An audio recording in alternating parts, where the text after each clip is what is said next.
One of the biggest differences in how we handle child sexual abuse cases, especially the institutional ones like churches, Boy Scouts, or organizations, is our intake process.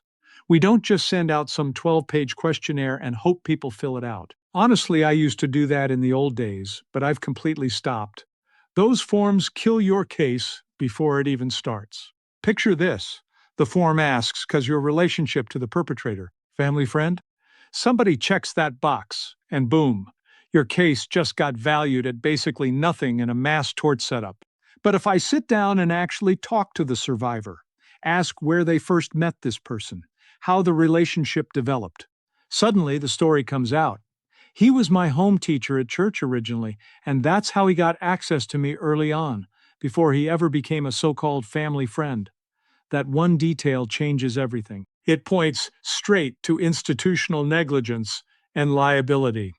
What looked like a throwaway claim turns into a legitimate seven-figure case. That nuance just disappears on a form.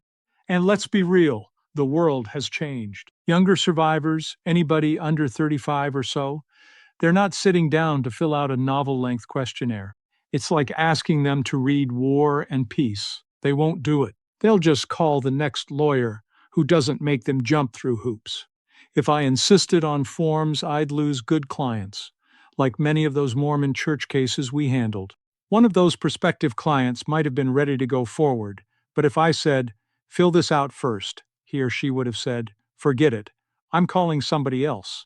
Some would have hung up on me. Some would have tried, but most of them, not ready to do something so impersonal as filling out a pre-printed form about the most painful event in their lives. Gone. They'd be gone. So we talk to people. We listen.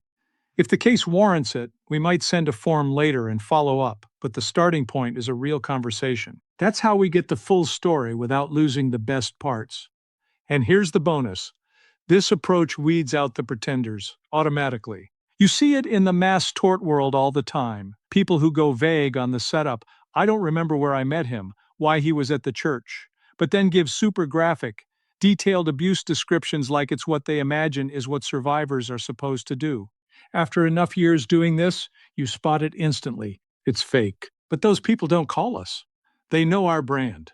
They know we dig in, we talk directly to the caller, and yes, we may get in your grill a little. The problem is that the mass tort TV advertisers are ruining it for genuine abuse victims. In the minds of many of the defense lawyers defending these churches and other organizations now believe most people who come forward are not legitimate because these fraudsters and these heavy TV advertisers are actually Wall Street hedge funds that basically buy the law licenses of these mass tort lawyers to make money by creating inventories of claimants they then sell to lawyers and law firms who want a piece of the action.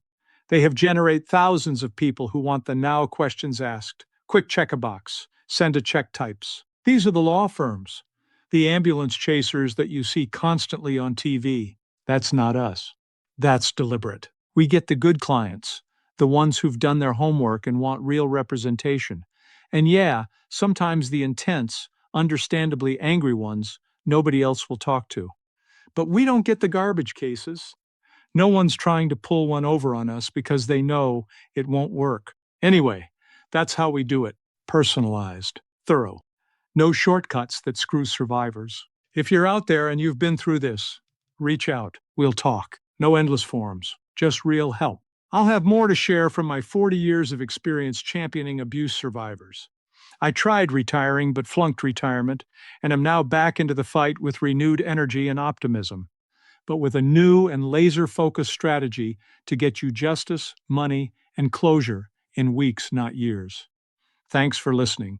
Stay strong.